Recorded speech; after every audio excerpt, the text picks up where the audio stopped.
Hello everyone, ഞാൻ doctor Siraj, medical officer QNB hospital, Koduvally. മൂത്രത്തിൽ കല്ല് അല്ലെങ്കിൽ വൃക്കയിൽ കല്ല്, ഈ കിഡ്നി സ്റ്റോൺ, റീനൽ സ്റ്റോൺ എന്നൊക്കെ പറയുന്ന ഒരു ബുദ്ധിമുട്ട് അല്ലെങ്കിൽ ഒരു വലിയൊരു പ്രയാസം കോമൺ ആയിട്ട് നമ്മുടെ പബ്ലിക്കിൽ നിന്ന് ഒരുപാട് പേര് പ്രയാസപ്പെടുത്തുന്ന ഒരു ഇഷ്യൂ ആണ് ഈ പറഞ്ഞിട്ടുള്ള മൂത്രത്തിൽ കല്ല് എന്ന് പറയുന്നത്, കിഡ്നി സ്റ്റോൺ എന്ന് പറയുന്നത്. ഈ കിഡ്നി സ്റ്റോൺ അല്ലെങ്കിൽ റീനൽ സ്റ്റോൺ ഇത് എങ്ങനെയാണ് ഫോം ചെയ്യുന്നത് എന്നുള്ളത് പലർക്കും ഒന്നും അറിയില്ല. ഇതിന് ഒരുപാട് മെക്കാനിസം അല്ലെങ്കിൽ വലിയൊരു സിസ്റ്റം പുറമെ പഠിക്കണം എന്നില്ല. നമ്മുടെ കോമൺ സെൻസിൽ നമുക്കതിനെ സിമ്പിളായിട്ട് മനസ്സിലാക്കിയാൽ തന്നെ എന്താണ് അതിന് റീസൺ, എങ്ങനെയാണത് ഫോം ചെയ്യുന്നത് നമുക്ക് പെട്ടെന്ന് തിരിച്ചറിയാനും കഴിയും. അതിന് കൺട്രോൾ ചെയ്യാനൊരു പരിധി വരെ നമുക്ക് കഴിയുകയും ചെയ്യും. അപ്പോൾ ഇന്ന് നമ്മളിവിടെ പറയാൻ ഉദ്ദേശിക്കുന്നത് ഈ റീനൽ സ്റ്റോൺ, പലർക്കും പല അനുഭവങ്ങളുണ്ടാകും. റീനൽ സ്റ്റോൺ ഉള്ളവർക്ക് എന്താണ് നല്ല സിവിയർ പെയിൻ ആവും. എസ്പെഷ്യലി മോർണിംഗ് സമയത്ത്, രാവിലെ എഴുന്നേൽക്കുന്ന ഒരു സമയത്ത് അല്ലെങ്കിൽ രാവിലത്തെ മൂത്രം പോകുന്ന സമയത്ത് സിവിയർ പെയിൻ ആയിരിക്കും. ഒരു എക്സ്പ്ലെയിൻ ചെയ്യാൻ പറ്റാത്ത നല്ല പെയിനായിരിക്കും ആ സമയത്ത് ഉണ്ടാവുക. പിന്നെ അതൊരു ഇഞ്ചക്ഷനൊക്കെ എടുത്ത് പിന്നെ ട്രീറ്റ് ചെയ്താൽ മാത്രമേ എന്തേ ഉള്ളൂ, അത് കാമായിട്ടെല്ലാം കുറഞ്ഞു വരുന്നേ ഉള്ളൂ. നല്ല സിവിയർ പെയിൻ ഉണ്ടാകും. നമുക്ക് പലർക്കും ഉണ്ടാകും. ചില ആളുകൾക്ക് സൈലൻറ്റ് സ്റ്റോൺ ഉണ്ടാവലുണ്ട്. അതായത് വേറെ ബുദ്ധിമുട്ടുകളോ കാര്യങ്ങളോ ഒന്നും ഉണ്ടായിരിക്കില്ല, വേറെ എന്തോ വേദനയ്ക്ക് വേണ്ടിയിട്ട് അല്ലെങ്കിൽ വേറെ എന്തോ പ്രശ്നത്തിന് വേണ്ടിയിട്ട് ഒന്ന് സ്കാൻ ചെയ്ത് നോക്കുമ്പോഴാണ് കിഡ്നിയിൽ ഇങ്ങനെ സ്റ്റോൺ അല്ലെങ്കിൽ ഇങ്ങനെ സ്റ്റോണുള്ളതായിട്ട് നമ്മൾ കാണുക. അത് സൈലൻറ്റ് സ്റ്റോണുകൾ ചില ആളുകൾക്ക് അങ്ങനെ ഉണ്ടാകാറുണ്ട്. അത് സ്റ്റോൺ ഉണ്ടായിരിക്കും, പക്ഷേ അതുകൊണ്ട് വലിയ ഇഷ്യൂസ്, ബുദ്ധിമുട്ടുകൾ, കാര്യങ്ങൾ ഉണ്ടായില്ല. ചില ആളുകൾക്ക് നല്ല സ്റ്റോൺ ഉണ്ടായിരിക്കും. പിന്നെ അത് പിന്നീട് റീനൽ ഫെയിലിയറിലേക്ക് വരെ, കിഡ്നിയുടെ നോർമൽ പ്രവർത്തനം വരെ സ്റ്റോപ്പാക്കുന്ന രീതിയിലേക്ക് വരെ ഗ്രാജ്വലി എത്തുന്ന ചില കേസുകളുണ്ട്. അപ്പോൾ അതുകൊണ്ട് തന്നെ എന്താണ് കിഡ്നി സ്റ്റോൺ, ഇതാരിലാണ് ഇത് വരിക കൂടുതൽ, എങ്ങനെ ഇത് മാനേജ് ചെയ്യണം, ഏതൊക്കെ ട്രീറ്റ്മെൻറ്റ് സെഷനുകൾ നമുക്ക് ചെയ്യാൻ കഴിയും. ചില ആളുകൾ ഒറ്റമൂലി എന്നുള്ള സിസ്റ്റത്തിലേക്ക് പോയി പല അപകടങ്ങളിൽ ചെന്ന് ചാടുന്നവരൊക്കെ ഉണ്ട്. അപ്പോൾ അതൊക്കെ എന്താണ് എന്നുള്ളത് നമ്മൾ നിർബന്ധമായിട്ട് അറിയണം. അപ്പോൾ അതിൻ്റെയൊക്കെ മുന്നോടിയായിട്ട് അറിയേണ്ട സംഗതികളാണ് പറഞ്ഞ് എങ്ങനെയാണ് ഒരു സ്റ്റോൺ ഉണ്ടാവുക എന്നുള്ളത്. അപ്പോൾ ഇന്നത്തെ വീഡിയോയിൽ ഇതുമായി ബന്ധപ്പെട്ട ഒരു ചെറിയ വിഷയങ്ങളാണ് നമ്മളിവിടെ ഡിസ്കസ് ചെയ്യാൻ പോകുന്നത്. ഞാൻ നേരത്തെ തുടക്കത്തിൽ പറഞ്ഞു, നമ്മളിതെങ്ങനെയാണ് ഫോം ചെയ്യുക എന്നുള്ളത് നമ്മൾ ആദ്യം പറയണം. വലിയ ഒരു സിസ്റ്റമാണ്, വലിയൊരു ഫോക്കസ് ചെയ്യേണ്ട ഒരു മാറ്ററാണ്. പക്ഷേ ഇവിടെ ഞാൻ സിമ്പിളായിട്ട് ഒരു കോമൺ സെൻസിൽ നമുക്ക് ചിന്തിക്കാൻ പറ്റുന്ന ഒരു സെൻസിൽ മാത്രം ഒരു വിഷയം അവതരിപ്പിക്കുകയാണ്. പക്ഷേ ഇത് കംപ്ലീറ്റ് ശരിയാണെന്നല്ല, ജസ്റ്റ് ഒരു കോമൺ സെൻസിൽ വരുന്ന ഒരു തോട്ട്സ് മാത്രം നിങ്ങൾക്ക് മനസ്സിലാക്കാമെന്നുള്ളൂ. നമുക്കൊക്കെ അറിയാം, ഏതൊരു സംഗതിയും വെള്ളം വറ്റുമ്പോഴാണ് അതിലുള്ള സാൾട്ടുകൾ സെഡിമെൻറ്റ് ചെയ്യൽ, അല്ലേ, സാൾട്ടുകൾ ഫോം ചെയ്യൽ. ഇപ്പോൾ നമ്മളൊരു കടൽ വെള്ളം ഒരു പാത്രത്തിൽ വെച്ച് ആ പാത്രത്തിൽ എന്ത് ചെയ്യും, വെള്ളം നീരാവിയായിട്ട് അത് ഡ്രൈ ആയി കഴിഞ്ഞാൽ ആ കടൽ വെള്ളത്തിലുണ്ടായിരുന്ന സാൾട്ട്, നമ്മളതുവരെ കാണാതിരുന്ന സാൾട്ട് എന്ത് ചെയ്യും, സെഡിമെൻ്റ് ആയിട്ട് ക്രിസ്റ്റൽ ഫോമിൽ നമുക്ക് കാണാൻ കഴിയും. അപ്പോൾ നമ്മുടെ ഹൈഡ്രേഷൻ നഷ്ടപ്പെട്ടാൽ, വെള്ളത്തിൻ്റെ എമൗണ്ട് കുറഞ്ഞാൽ എന്ത് ചെയ്യും, ഈ പറഞ്ഞ സാൾട്ട് ഫോർമേഷൻ നടക്കും എന്നുള്ളത് ഒരു കോമൺ പ്രിൻസിപ്പിളാണ്. അപ്പോൾ നമ്മുടെ ശരീരത്തിലും എങ്ങനെയാണിത് നടക്കുന്നത് ചോദിച്ചാൽ, ഒരർത്ഥത്തിൽ പറഞ്ഞാൽ എന്താണ്, ഈ പറഞ്ഞ വാട്ടർ എമൗണ്ട്, വെള്ളത്തിൻ്റെ ഒരു നോർമൽ എമൗണ്ട് ഉണ്ട്. ഓരോ ബോഡിക്കും ഓരോ പ്രൊപ്പോർഷൻസ് ഉണ്ടാവില്ലേ. അപ്പോൾ അതുകൊണ്ട് തന്നെ സ്വാഭാവികമായിട്ടും ശരീരത്തിന് കിട്ടേണ്ടിയിരുന്ന ഒരു നോർമൽ എമൗണ്ട് വാട്ടർ ലഭിക്കാതിരിക്കുമ്പോൾ അത് എന്ത് ചെയ്യും, ഈ സോൾട്ട് ഫോർമേഷൻ അല്ലെങ്കിൽ ക്രിസ്റ്റൽ ഫോർമേഷൻ നടക്കാനുള്ള സാധ്യത അല്ലെങ്കിൽ സ്റ്റോൺ ഫോർമേഷൻ നടക്കാനുള്ള സാധ്യത വളരെ കൂടുതലാണ്. ഒരു റീസൺ അത്. രണ്ടാമത്, ഈ പ്രൊപ്പോർഷൻസ് എപ്പോഴും നോർമലായിരിക്കണം. അതായത് വാട്ടർ എമൗണ്ടും അതേപോലെ ഒരു സോൾട്ട് എമൗണ്ടും നോർമൽ ലെവൽ ഇങ്ങനെ പോകണം. ചില കേസുകൾ നമ്മൾ അമിതമായിട്ട് പ്രോട്ടീനുകൾ, റെഡ് മീറ്റുകളൊക്കെ യൂസ് ചെയ്യുമ്പോൾ യൂറിക് ആസിഡിൻ്റെ പ്രസൻസുകൾ കൂടുതലുണ്ടാവും. അപ്പോൾ ചുരുക്കി പറഞ്ഞാൽ നമ്മൾ ബ്ലഡിലും കാണുന്നതൊക്കെ എന്ത് ചെയ്യും, ശരീരത്തിന് പല ഭാഗങ്ങളിൽ യൂറിക് ആസിഡിൻ്റെ പ്രശ്നങ്ങൾ, ഗൗട്ടിൻ്റെ പ്രശ്നങ്ങൾ, കാൽമുട്ട് വേദന ഉണ്ടാവും. അപ്പോൾ കൂടുതൽ ഈ സ്പേസുകളിൽ ഈ യൂറിക് ആസിഡിൻ്റെ പ്രസൻസ് കാരണം ഈ കിഡ്നിയിൽ എന്ത് ചെയ്യും, ഇത് അക്യുമുലേറ്റ് ചെയ്ത് സ്റ്റോൺ ആകാൻ ചാൻസ് ഉണ്ട്. ഈ ചില കേസ് കാൽസ്യത്തിൻ്റെ അതേപോലെ തന്നെയാണ്. കാൽസ്യം കൂടുതലായിട്ട് ബ്ലഡിൽ വന്നു കഴിഞ്ഞാൽ എന്ത് ചെയ്യും, ഗ്രാജ്വലി അത് സ്റ്റോണായി ഫോം ചെയ്യും.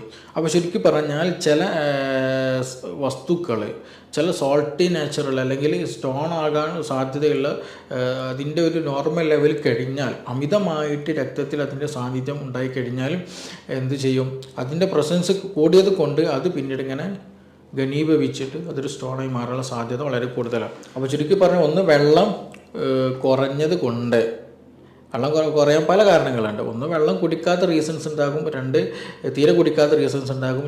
ചിലത് എന്തെങ്കിലും നമ്മൾ മൂത്രമായിട്ടോ അല്ലെങ്കിൽ വയർപ്പിലൂടെയും മറ്റു അധ്വാനത്തിലൂടെ മറ്റു ഡൈജഷൻ റിലേറ്റഡ് ആയിട്ട് കൂടുതലായിട്ട് എന്ത് ചെയ്യും, നഷ്ടപ്പെടുകയും ചെയ്യും. പക്ഷേ അത് കൂടുതലായിട്ട് എന്ത് ചെയ്യില്ല, അതിനനുസരിച്ചിട്ട് നമ്മൾ വെള്ളം കുടിക്കാത്തൊരു കണ്ടീഷൻ ഉണ്ടാവാറുണ്ട് അല്ലേ. അപ്പോൾ അങ്ങനെയൊക്കെ പല രീതികൾ അതിനുള്ള അല്ലെങ്കിൽ പല റീസൺസുകൾ നമ്മുടെ ബോഡി ഫ്ലൂയിഡ് കുറയാനുള്ള കാരണങ്ങളുണ്ട്. വെള്ളം കൂടി കുറയാനുള്ള റീസൺസുകളുണ്ട്.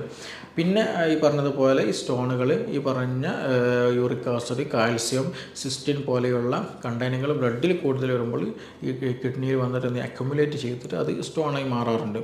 അപ്പോൾ ഇതാണ് മെയിനായിട്ടുള്ള ഒരു സിമ്പിളായിട്ടുള്ള ഒരു കാര്യം നമുക്ക് മനസ്സിലാക്കാവുന്ന. വെള്ളം പറ്റിയാൽ സ്റ്റോൺ ഉണ്ടാകുമെന്നുള്ളതും, അതേപോലെ വെള്ളത്തിൽ കൂടുതലായിട്ട് എന്താ പറയുക സോൾട്ടി നേച്ചർ ഉണ്ടെങ്കിൽ എന്തായിരിക്കും, അതിൻ്റെ താഴ്ഭാഗത്ത് അതിങ്ങനെ സോൾട്ട് ഇങ്ങനെ സെഡിമെൻറ്റ് ചെയ്തിട്ട് വരും, സോൾട്ട് ഇങ്ങനെ ഉപ്പ് ഇങ്ങനെ അടിഞ്ഞു കൂടി വരും, അങ്ങനെ പ്രതിഭാസമുണ്ട്. അപ്പോൾ അതുകൊണ്ട് തന്നെ ഈ രണ്ട് സിമ്പിളായിട്ട് പറഞ്ഞതാണ് കേട്ടോ. ഞാനിത് ഗ്രാജുവലി വലിയൊരു ടോപ്പിക്കാണ്, പക്ഷേ പെട്ടെന്ന് മനസ്സിലാകാൻ വേണ്ടിയിട്ടാണ് ഇങ്ങനെ ഒരു വിഷയം ഞാൻ പറഞ്ഞതിൽ ഒരു കോമൺ ഒരു വ്യക്തിക്ക് മനസ്സിലാകുന്നതിന് വേണ്ടിയിട്ട്. അപ്പോൾ അതുകൊണ്ട് തന്നെ ഇതുകൊണ്ട് ഒരുപാട് ആളുകൾ പല രീതിയിലാണ് പ്രശ്നങ്ങൾ. നേരത്തെ ഞാൻ പറഞ്ഞു നല്ല സിവിയർ പെയിൻ ഉണ്ടാവും, ചില ആൾക്ക് നല്ല വോമിറ്റിംഗ് ടെൻഡൻസി, നല്ല ഈ പെയിൻ വേദന എന്ന് പറയുമ്പോൾ ഏത് ഭാഗത്താണ്, റൈറ്റ് സൈഡിലാണോ ലെഫ്റ്റ് സൈഡിലാണോ എന്നുള്ള ഇമ്പോർട്ടൻ്റ് ആണ്. ഏത് കിഡ്നിയിലാണോ പ്രശ്നമുള്ളത് അതിനനുസരിച്ചിട്ടാണ് സൈഡിൽ വേദന ഉണ്ടാകുക. അത് മാത്രമല്ല, അത് നമ്മുടെ രണ്ട് തുടയുടെ ഭാഗത്തേക്ക് എന്ത് ചെയ്യും, ആ വേദന റേഡിയേറ്റ് ചെയ്യും. ആ ഭാഗത്ത്, ആ ഗ്രോയിൻ റീജിയനിലൊക്കെ എന്ത് ചെയ്യും, നല്ല സിവിയർ വേദന ഉണ്ടാകും. ഒരു വർക്കോ ഒരു കാര്യവും ഒന്നും നടക്കില്ല, ഒന്ന് റെസ്റ്റിലിരിക്കാൻ പോലും കഴിയാത്ത സിവിയർ പെയിൻ ആയിരിക്കും ഉണ്ടാവില്ല. ചില ആളുകൾക്ക് നല്ല ഫീവർ ഉണ്ടായിരിക്കും, കാരണം ഈ പോകാനുള്ള പ്രയാസം ഉണ്ടായിരിക്കുമല്ലോ സ്വാഭാവികമായിട്ടും. അപ്പോൾ യൂറിനറി യൂട്ടിൻ്റെ പ്രശ്നങ്ങളുണ്ടായിരിക്കും. പിന്നെ അതുപോലെ ചില ആളുകൾക്ക് കൂടുതലായിട്ട് ബ്ലഡ് പാസ് ചെയ്യും. ഈ സ്റ്റോൺ എന്താണെന്ന് വെച്ചിട്ടുണ്ടെങ്കിൽ പല രീതിയിൽ പല ഷേപ്പിലുണ്ടാവും. ചിലത് നല്ല ഹാർഡായിട്ടുള്ള സ്റ്റോണുകളായിരിക്കും, നല്ല കൂർത്ത മുനകളൊക്കെ ഉണ്ടാകും. അപ്പോൾ ഇത് നമ്മുടെ കിഡ്നിയുടെ ഉള്ളിലുള്ളത് അല്ലെങ്കിൽ യൂറേറ്റർ മൂത്രം വരുന്ന കുഴലൊക്കെ ഉണ്ടല്ലോ, അതിന്മേൽ ചെറിയ സ്ക്രാച്ചുകൾ വീഴ്ത്തും. അപ്പോൾ ചെറിയ മുറിവുണ്ടാകും. അവിടുന്ന് ഇങ്ങനെ ബ്ലഡ് ലീക്കായിട്ട് മൂത്രത്തിലൂടെ അങ്ങനെ ബ്ലഡ് പോകുന്ന കണ്ടീഷനുകൾ ചില സമയത്തുണ്ടാകും. അതെല്ലാവർക്കും ഓരോരുത്തർക്കും ഓരോ സ്റ്റോണിൻ്റെ നാച്ചുറായിട്ട് ഉണ്ടാവില്ല. സ്റ്റോൺ നിൽക്കുന്ന സ്ഥലം ഉണ്ടാവും.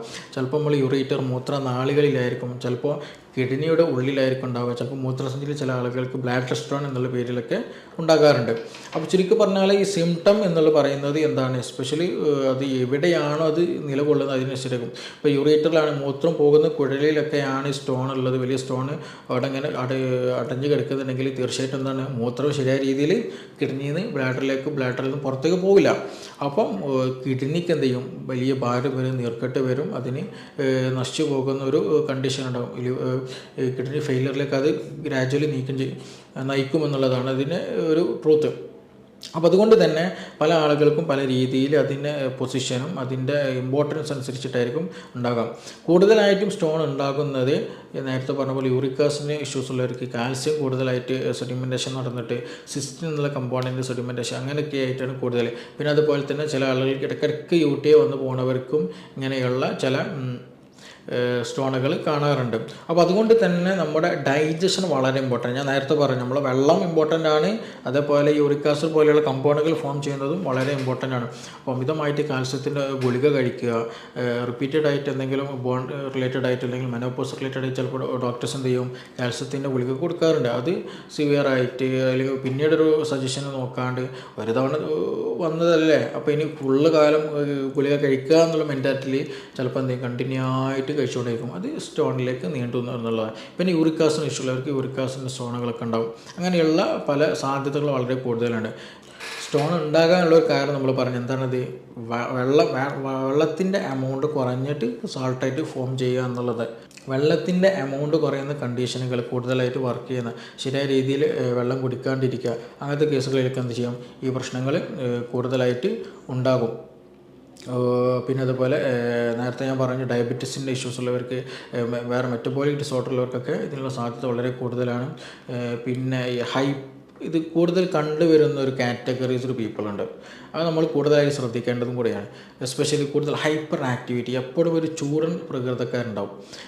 പെട്ടെന്ന് ദേഷ്യപ്പെടുക, ഒരു ഹൈപ്പർ ആക്ടിവിറ്റി ആയിട്ടിരിക്കുക, കൂടുതൽ ഒരു സ്റ്റെബിലിറ്റി ഇല്ലാണ്ടുള്ള മൂവ്മെൻറ്റ് അല്ലെങ്കിൽ സ്റ്റെബിലിറ്റി ഇല്ലാണ്ട് വർക്ക് ചെയ്യുന്ന, എപ്പോഴും എന്തെങ്കിലും ആക്റ്റീവായിട്ട് നിൽക്കുന്നവർ, അപ്പോൾ അവർക്ക് എപ്പോഴും കൂടുതൽ ദാഹം ഉണ്ടായിരിക്കും, എപ്പോഴും ഗ്യാസ്ട്രിക് ഇഷ്യൂസ് ഉണ്ടായിരിക്കും, വയറ്റിൽ അസ്വസ്ഥത, ഗ്യാസിൻ്റെ ഇഷ്യൂസ്, ഛർദ്ദിക്കാൻ വോമിറ്റിംഗ് വരിക, വയറുവേദന വരിക, അൾസറിൻ്റെ പ്രശ്നങ്ങൾ, വായിൽ ഇടയ്ക്കിടയ്ക്ക് പുണ്ണ് വരിക, അങ്ങനെയുള്ളവർക്കൊക്കെ ഇത് വരാനുള്ള സാധ്യത വളരെ കൂടുതലാണ്. പിന്നെ അതേപോലെ തന്നെയാണ് ഉറക്കം കമ്മി, ഉറങ്ങൂല, എല്ലാ വർക്കും കഴിഞ്ഞിട്ട് എന്ത് ചെയ്യും, സമയം ഉണ്ടെങ്കിൽ ഉറങ്ങുക എന്നുള്ളത്. അങ്ങനെയുള്ളവർ ഗ്രാജ്വലി ബോഡി ഹീറ്റ് കൂടും. അങ്ങനെയുണ്ട്, ബോഡി ഹീറ്റ് കൂടിക്കൂടി വരും. കാരണം നമ്മുടെ ബോഡി പകൽ എന്നുള്ള സമയം നമ്മൾ ആക്റ്റീവായിരിക്കേണ്ട, നൈറ്റ് രാത്രി സമയത്ത് നമ്മൾ ഉറങ്ങേണ്ട സമയമാണ്. ഈ ഉറങ്ങുന്ന സമയത്ത് നമ്മുടെ ബോഡിയിൽ ഒരുപാട് മെക്കാനിസം സ്പെഷ്യലായിട്ട് നടക്കാണ്ട്, റീജനറേഷൻ മെക്കാനിസംസ്, ഗ്രോത്ത്, ഹോർമോൺ പ്രൊഡക്ഷൻസുകൾ, എൻസൈം പ്രൊഡക്ഷൻസുകൾ, അങ്ങനെ സ്പെസിഫിക് ആയിട്ടുള്ള ചില ഫങ്ഷൻസുകൾ നടക്കേണ്ടതുണ്ട്. അതിനു വേണ്ടിയിട്ടാണ് യഥാർത്ഥത്തിൽ പ്രകൃതിയാൽ തന്നെ രാത്രി ഒരു റെസ്റ്റ് ടൈം നമുക്ക് ക്രിയേറ്റ് ചെയ്ത് വെച്ചിട്ടുള്ളത്. അപ്പോൾ അതുകൊണ്ട് തന്നെ നമ്മൾ ഉറങ്ങില്ല എന്നുണ്ടെങ്കിൽ നമ്മുടെ ബോഡി കൂളാക്കില്ല, ബോഡി വല്ലാണ്ട് ഹൈപ്പറായിട്ട് ഹീറ്റ് ആവുക, അങ്ങനെ ഒരു കണ്ടീഷൻ വരും. അപ്പോൾ അങ്ങനെയുള്ളവർക്ക് ഈ പറഞ്ഞതുപോലെ ബോഡി ചുരുങ്ങി വരും. ഒരു നോർമൽ സിറ്റുവേഷനിൽ ബോഡി ഇങ്ങനെ ഫിറ്റ്നസ് കുറഞ്ഞു വരും, മസ്കുലർ ബോഡി പെയിൻ, എല്ലാ പ്രശ്നങ്ങളും വരും. കൂടെ ഈ സ്റ്റോണിൻ്റെ പ്രശ്നം ഉണ്ടാകാൻ സാധ്യതയുണ്ട്. പിന്നെ അതുപോലെ സ്ട്രെസ്സ് കൂടുതലായിട്ടും വളരെ മെൻ്റലി ഡിപ്രസ്ഡ് ആയിട്ടുള്ള, ഭയങ്കര ആങ്സൈറ്റിൻ്റെ പ്രശ്നങ്ങൾ, മാനസികമായിട്ട് അസ്വസ്ഥത ഉള്ളവർക്കും ഈ പറഞ്ഞിട്ടുള്ള സ്റ്റോണിന് ഉണ്ടാകാൻ സാധ്യത വളരെ കൂടുതലാണ്. ഇത് പറയുമ്പോൾ ഇതൊരു സുപ്രഭാതത്തിൽ പെട്ടെന്ന് ഉണ്ടാകുമെന്നല്ല, ഇത് ഗ്രാജ്വലി വരുമ്പോഴാണ്. പലപ്പോഴും എന്താണ്, നമുക്കൊരു സിംറ്റം ഉണ്ടാകുമ്പോൾ, ഒരു നല്ല പെയിന് വരുന്ന സമയത്ത് ആണ് നമ്മളിത് എന്താണെന്ന് അന്വേഷിക്കുള്ളൂ. അപ്പോൾ മാത്രമേ ഈ പറഞ്ഞ സ്റ്റോണാണ്, ഇതാണ് വേദനക്ക് കാരണമെന്ന് നമ്മൾ ചിന്തിക്കുകയുള്ളൂ. അല്ലാതെ ചിലപ്പോൾ അത് സ്റ്റോൺ ഫോം ചെയ്ത് മൂത്രത്തിലൂടെ പാസ് ചെയ്ത് പോകുന്നുണ്ടാകാം. ചിലപ്പോൾ ഒരുപാട് സ്റ്റോണുകൾ നമ്മുടെ ബോഡിയിൽ ഉണ്ടായിരിക്കാം. പക്ഷെ അതൊക്കെ സൈലൻ്റാണ്. അതുകൊണ്ട് നമുക്ക് ഇൻഫെക്ഷൻസ് ഇല്ല, മറ്റു ബുദ്ധിമുട്ടുകൾ കാര്യങ്ങളൊന്നുമില്ല. അത് ടെൻഷൻ അടിക്കേണ്ട ആവശ്യമില്ല. പക്ഷെ നന്നായിട്ട് ഉണ്ടെങ്കിൽ, സൈലൻറ്റ് സ്റ്റോണുകൾ ഉണ്ടെങ്കിൽ തീർച്ചയായിട്ടും നന്നായിട്ട് വെള്ളം കുടിക്കണം. പിന്നീട് സ്റ്റോൺ ഇനി ഫോം ചെയ്യാനോ ഉള്ളത് പോകാനോ ഒക്കെ വേണ്ടിയിട്ട് നന്നായിട്ട് വെള്ളം കുടിക്കുക എന്നുള്ളതാണ് നമ്മൾ പ്രൈമറിലി ചെയ്യേണ്ട ഒരു കാര്യം എന്നുള്ളത്. പിന്നെ നമ്മൾ ലൈഫ് സ്റ്റൈൽ, ഉറക്കം, മറ്റു കാര്യങ്ങളൊക്കെ ശ്രദ്ധിക്കുക, ഡയറ്റ് ശ്രദ്ധിക്കുക, അങ്ങനെയുള്ളതൊക്കെ നോർമലിലേക്ക് കൊണ്ടുവരിക എന്നുള്ളതാണ്. എന്നാൽ തന്നെ നമുക്ക് സൈലൻറ്റ് സ്റ്റോണിന് നമുക്ക് ഒരു സിവിയാരിറ്റിയിലേക്ക് എത്താതെ നമുക്ക് മാനേജ് ചെയ്യാൻ കഴിയുന്നതാണ്. പിന്നെ ഇതിന് ട്രീറ്റ്മെൻറ്റ് സെഷൻ നമ്മൾ പ്രൈമറി ശ്രദ്ധിക്കുന്ന ഡയറ്റാണ്. ഡയറ്റിൽ പറഞ്ഞ പോലെ യൂറിക് ആസിഡ് ഏത് സ്റ്റോണാണെന്നുള്ള അറിയണം. അപ്പോൾ സ്റ്റോണിൻ്റെ പ്രസൻസ് യൂറിക് ആസിഡ് കൊണ്ടാണോ അല്ലെങ്കിൽ കാൽസ്യം കൊണ്ടാണോ വേറെ എന്തെങ്കിലും കൊണ്ടാണോ എന്ന് അറിഞ്ഞിട്ട് അതിൻ്റെ ഡയറ്റ് നമ്മൾ എന്ത് ചെയ്യണം, ക്രമീകരിക്കാൻ ശ്രദ്ധിക്കണം. പിന്നെ ഫ്രൂട്ട്സുകൾ, വെജിറ്റബിൾസ് നന്നായിട്ട് കഴിക്കുക. എസ്പെഷ്യലി വാട്ടറി കണ്ടുള്ള തണ്ണിമത്തന്, കക്കരിക്ക, വെള്ളരിക്ക പോലെയുള്ളത് കൂടുതൽ എന്ത് ചെയ്യുക, ഇൻടേക്ക് ചെയ്യാൻ ശ്രദ്ധിക്കുക. പിന്നെ വാഴപ്പഴം ഒക്കെ നന്നായി കഴിക്കുന്നത് വളരെ നല്ലതാണ്, ചെറുപഴങ്ങളൊക്കെ. അപ്പോൾ അതുകൊണ്ട് അതൊക്കെ ഡയറ്റിൽ നല്ലതാണ്. ഫ്രൂട്ട്സുകൾ, വെജിറ്റബിൾസിൽ, പച്ചക്കറികൾ കഴിക്കുക. നന്നായിട്ട് വെള്ളം കുടിക്കാൻ എന്ത് ചെയ്യുക, എസ്പെഷ്യലി നമ്മുടെ ജീരക വെള്ളമോ അതേപോലെ കൊത്തമ്പാലി എന്ന് പറയുന്നുണ്ടല്ലോ, കൊറിയാൻഡർ, അത് തിളപ്പിച്ചിട്ട് വെള്ളം കുടിക്കുക. അതൊക്കെ യൂറിൻ ഔട്ട്പുട്ട് വളരെ നന്നായിട്ട് കൂട്ടും.